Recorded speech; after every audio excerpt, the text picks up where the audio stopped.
Jadi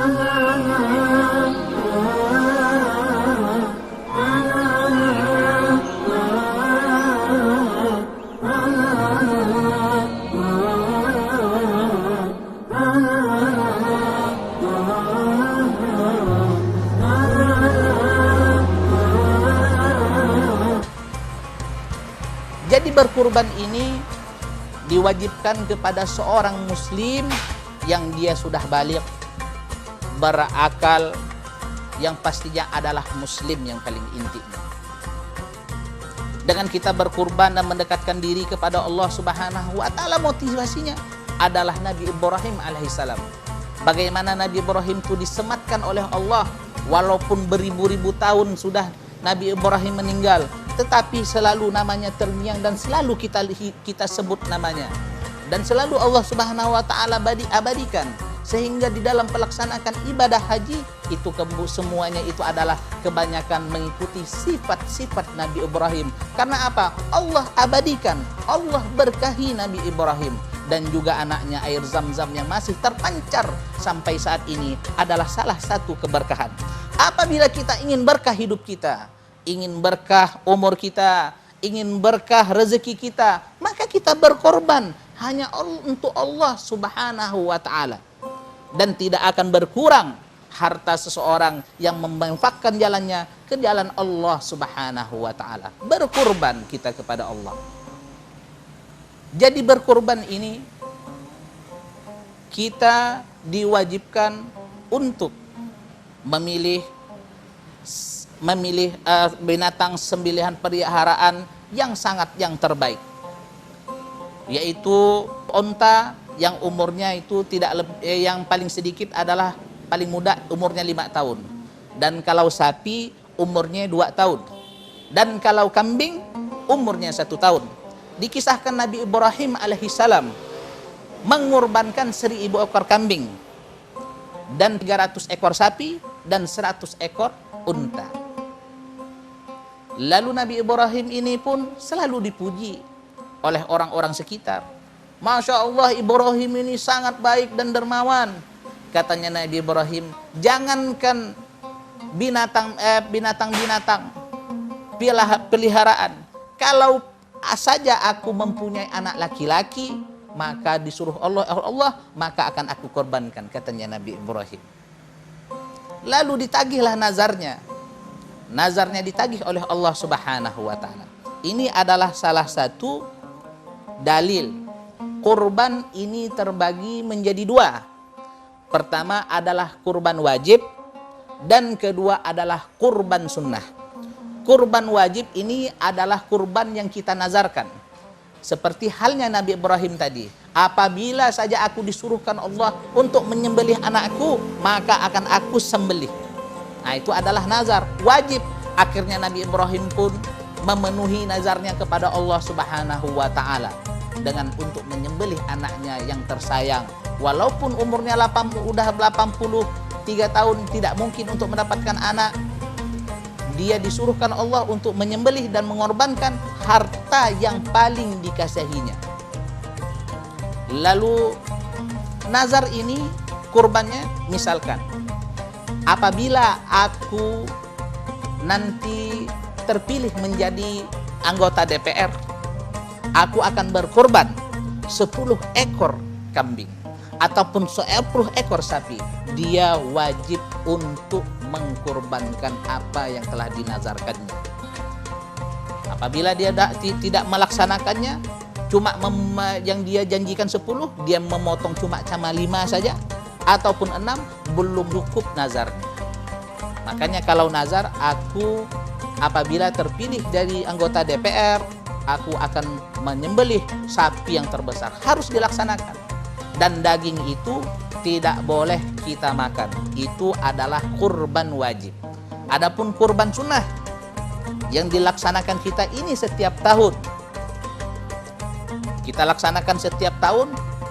Janganlah kita motivasi kita seperti tetangga kita ataupun teman-teman kita ketika ditanyai, aku sudah kurban tahun yang lalu, aku sudah korban 2 ekor tahun lalu, akhirnya pada tahun ini Walaupun dia mempunyai kelapangan di dalam rezeki, dia tidak mau melaksanakan kurban. Kurban itu setiap tahun. Tidak ada, sebulan yang lalu aku udah berkurban, tidak ada. Karena motivasi kita adalah kepada Nabi Ibrahim alaihissalam. Bayangkan saja, Nabi Ibrahim ini berkurbannya disuruhkan Allah Subhanahu wa taala menyembelih anaknya. Dia laksanakan. Masa kita dengan satu ekor kambing saja kita tidak bisa? Ada juga yang dikabarkan dalam hadis-hadis yang lain, Bismillahi Allahu Akbar, Allahumma minka walaka fataqabbal minni ya karim. Apabila kita menyembelih untuk orang, Bismillahi Allahu Akbar, Allahumma minka walaka hada an fulan bin fulan atau fulan binti fulan fataqabbal ya karim. Kalau untuk lebih lengkap lagi di dalam membacaannya, Bismillahi Allahumma salli ala Sayyidina Muhammad wa ala ali Sayyidina Muhammad. Allahu Akbar, Allahu Akbar, Allahu Akbar, walillahil hamd. Allahumma hadha minka walaka fataqabbal minni ya karim. Lalu kita pun menyembelihnya. Dan menyembelihnya pun ada caranya. Haruslah menghadap ke kiblat dan menyebut nama Allah Subhanahu wa taala, dan pisau haruslah tajam. Haruslah pisau itu dan diletakkanlah kepala sembelihan itu di atas bantal supaya memudahkan kita untuk memotongnya, dan hewan yang kita potong pun tidak merasakan sakit. Itulah diajarkan oleh Nabi Muhammad SAW. Kepada hewan saja kita haruslah mempunyai akhlak, ma'asyiral muslimin. Jadi ketika kita menyembelihnya haruslah dibagi menjadi 3. Pertama, sepertiganya dibagikan kepada fakir miskin, sepertiganya dibagikan kepada tetangga, dan sepertiganya boleh kita makan sendiri, supaya anak istri kita tidak ngiler untuk memakan kambing itu. Ketika kita kedatangan tamu pun kita dapat memberikannya. Tapi kalau umpamanya kurban kita sodakoh kepada keluarga kita yang sudah meninggal, itu walaupun ikhtilaf ulama, kita tidak dibolehkan untuk mengambil dagingnya. Tetapi yang lebih afdal lagi, ketika kita menyembelihnya seperti yang dilakukan oleh Nabi Muhammad SAW, dia cuma mengambil 1 congkel, yaitu dari kibadah ataupun hati, lalu dia bakar, dia kasih garam, dan ia makan. Selebihnya ia berikan kepada orang-orang yang memerlukan. Dan kita pun disunahkan oleh Allah Subhanahu wa taala, yang seperti mana diajarkan oleh Rasulullah SAW, apabila kita menyembelih lebih afdal kalau laki-laki dia sendirilah yang menyembelihnya. Tapi tidak ada salahnya juga untuk disembelihkan orang lain, dan khususnya wanita juga dia digantikan oleh orang lain laki-laki yang mengerti untuk menyembelihnya. Dan daging-daging ini kita sebarkanlah kepada orang-orang fakir miskin. Dan bolehkah kita memberikannya kepada non-muslim yang tidak mampu? Iya, itu boleh.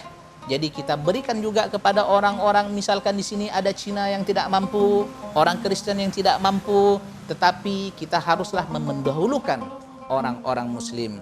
Marilah kita meningkatkan iman serta takwa kita dengan mempergunakan dan memanfaatkan hari yang mulia ini, yaitu dengan beribadah kurban.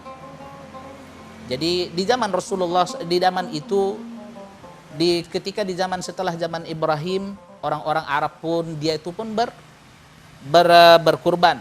Tetapi mereka itu menyembelihnya, ketika sudah disembelih korban itu, kambing itu, maka darah itu pun mereka letakkan, mereka santalkan, mereka kocar-kacirkan di dinding Ka'bah.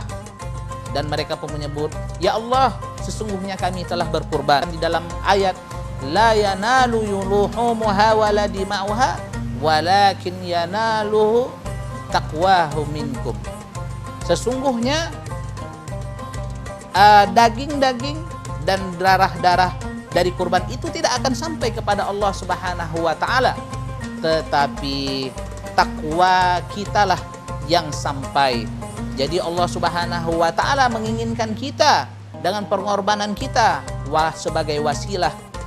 Mudah-mudahan kita tergolong menjadi orang yang ikhlas, yang takwa, yang dicintai oleh Allah Subhanahu wa taala. Jadi mudah-mudahan dengan motivasi kemuliaan bulan fadilah bulan Zulhijjah ini, dan juga dengan berkurban ini, dengan kita korban ini, diangkat penyakit-penyakit keluarga kita, penyakit-penyakit kita, diangkat kesusahan-kesusahan kita, diberi kelancaran di dalam pekerjaan kita. Cuma itulah yang dapat saya sampaikan. Subhanakallahumma wa bihamdika asyhadu an la ilaha illa anta astaghfiruka wa atubu ilaik. Assalamualaikum warahmatullahi wabarakatuh.